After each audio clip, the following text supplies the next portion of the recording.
There's a good saying that we've always been taught in our vision class. And it's kind of funny that they call it vision class for people who can't see. And I've always told people I'm not blind, I just can't see.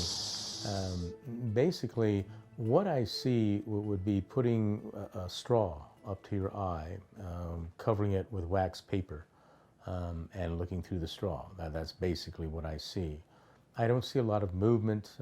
Things are pretty much a very, very dense fog. And no, that's not the state of my mind, that's the state of my vision. And it's one of those things in which I don't see much, but it's interesting how the other senses pick up. The sense of hearing, an ability to sense, smell, an awareness. You become more aware of certain things. So even though there's been a loss of quote unquote sight, there hasn't been a loss of other senses and picking up for the slack that have made me more aware in some ways of things that people themselves either take for granted or are not aware of because they can see. I remain interdependent, not independent, not dependent, but interdependent. You have to understand that people need to help you at times, because without that assistance, it makes life much more difficult. I remember very clearly a good example of one day I lost something, simply because I didn't put it back where it was supposed to be. You know, people with vision problems, they have to put things in a certain place. And so I didn't put it in a certain place. I was really frustrated with myself for not doing that, and so I spent the next hour and a half looking for it. And I still couldn't find it. I asked the secretary to come in, find it. She found it within 10 seconds, and it was a good lesson to me to realize I need to be interdependent. And therefore, I see my situation as an opportunity to benefit others as well as myself, to grow. People have no problem assisting me. People want to give me rides. People want to be involved in doing whatever they can. I'm the one who sometimes tells them no. It is my responsibility to let them become part of that, because that's actually a ministry for them. For me to say no would be denying a ministry to them. But I also need to educate them on what they need to do and not do. Of course, there's a lot of things I can do for myself that I need to do for myself, and educate them on what it needs to do. So it's an education process. It's a, shall we say, a process of allowing others to minister to. You know, a lot of parishes don't have that opportunity of ministering to a priest. And this parish has that opportunity, have responded very well with a lot of love, a lot of patience. Again, it's been a great experience, I think, for both of us. When I went to the eye doctor at the age of 10, he just indicated very clearly at that time that this was going to be a progressive disease in which you would eventually go blind. And the reality is that I've known from an early age that I would have to deal with this all my life. The first change that I noticed in my vision was back at the age of 16, when I wasn't really able to see that much at night. And it continually, gradually got worse. I would say the biggest loss occurred when I was about 45. I noticed a big loss in vision at that time. And I've been blessed in the sense that it's always been gradual. It's never been all at once. I couldn't imagine, you know, people who have perfectly good sight one day suddenly go blind and then have to work in a dark world. I've had the opportunity of losing a little bit of sight at a time. I've had the ability to adjust. I've had the ability of again, working with, you know, wonderful people, wonderful programs, good equipment, that's allowed me to continue my ministry without a lot of disruption. But certainly the computers have been a great tool, the electronics, even our world has been more aware of, with audio books and a variety of tools that have certainly helped people in my position, but have also made it easier for people who even have sight to be more functional and productive in their lives.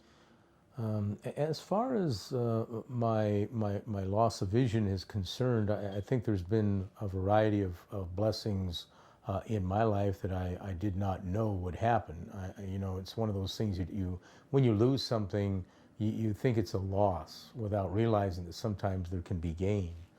A couple of the gains that I've seen has been the opportunity of the parishioners sharing more in the ministry that I do, and sharing more in my life as well. I don't simply get into a car and go by myself somewhere. I'm always with someone. It's an opportunity for them to go to confession, an opportunity for counseling, an opportunity for a variety of things that can happen. Plus, I get to see the inside of the person first. Not the outside, but the inside. And that has been a real gift. Sometimes you look at their beauty, or worse, you might look at their ugliness first. Or you might look at them from the outside and not see the inside first. I get to see the inside first. And that's a real gift. It's been a patience thing, understanding that God is still with me on this journey, to trust more in God, to understand that, guess what? God has taken care of me all the way up to this point. So why would I have any fears or doubts? That the beauty of it is when you experience loss or when you experience pain, in many ways it brings you closer to Jesus, because at that point you realize how much you need Him, and therefore you're not depending upon yourself. You learn to build a trust. You learn the power that He has to save. You're not relying upon yourself. Too often in my life, I would say I've tried to earn something. With this loss, it has helped me to accept something. And that something, of course, is His grace, His love, His power, not only working in myself, but in all people. It's been a blessing. It's kind of funny. There was a story that said, in heaven, before we come here to be born in this world, we're shown a room, and we pick our own cross to come into this world. And I could see myself picking this as my cross. Why? Because it's helped to liberate me in many ways to come closer to Christ, to eliminate some of those things in my life that have held me back from loving Him more. So I could see myself picking this for me as a cross, because a cross is not a punishment. It's not a difficulty or a problem. It's actually a gift that you give to yourself to help you to come closer to God. So it's really helped me to grow in my relationship with Jesus. Some of the people have noticed that some things have changed over the years as I've celebrated Mass. I've moved from, holding the book closer to a magnifier, to now I use a device in which I listen to the prayers and then I repeat back what was said. I found this to be something obviously I don't need to be able to see. It's worked well. And you develop a talent to be able to do this. People have asked, well, how can you do this? Well, you just do it, and you develop a talent to do it. I think that the need creates the ability, and that's what I've found a lot about in my life. The need creates the ability. You'd be surprised at how much you don't need a lot of sight to be an effective priest. Confessions, you don't need sight.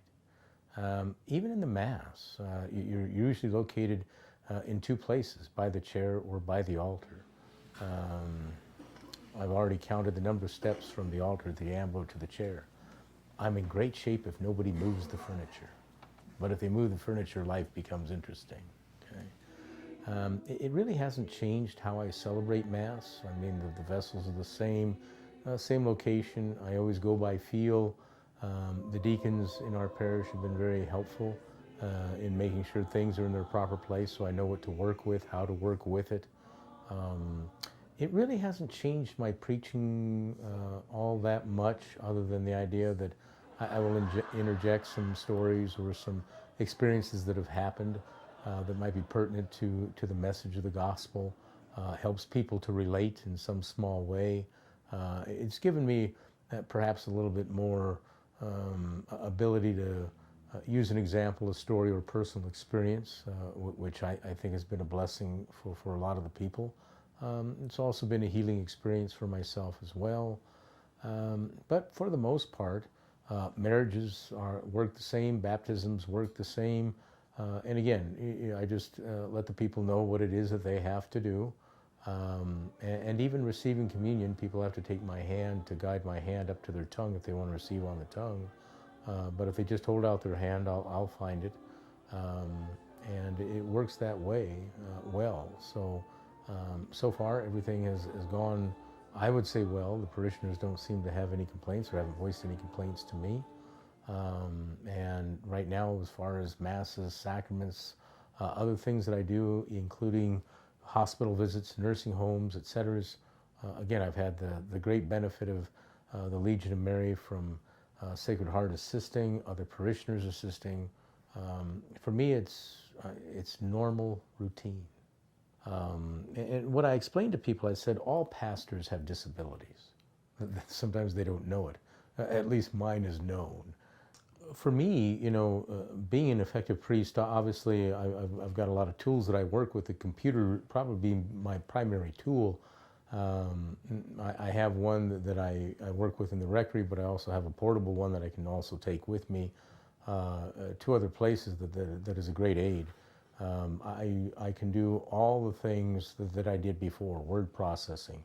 I can scan the internet. I can do emails. I even have an Excel program that gives me all the parishioners' phone numbers so I can call whoever I need to call. There's nothing that I can't do on the computer. I even have an accounting program so I can check the books periodically as far as my own accounting as well as the computer, the parish accounting. So in all those things, I mean, the computer empowers me to do all the things that I would quote unquote normally do if I had vision. The only drawback, of course, it takes more time. When you can see right now. I would probably say the parish community has had some adjustments to make to somebody who has a vision loss. Their response to me has been more than kind, better than I deserve. I always have a little thought in the back of my mind: should I be doing this? Are they getting the full benefit of somebody who has a vision loss? Would they be better off with a person who could see? I always operate under those thoughts because I have to be mindful of the fact that I can't be here for my sake. I have to be here for their sake. And so consequently, I'm always aware of, if this isn't going well, is it time for me to do something different? Is it time for me to move on to something else, whatever that might be? But the parishioners' response has been nothing but kind, has been nothing but supportive, has been nothing but, please continue. I'm thankful for being here. I'm thankful that they have loved me as much as they have. They supported me as much as they have. It's been a blessing, I know, for me. I just hope in some ways it's been a blessing for them to help them grow, to come closer to God.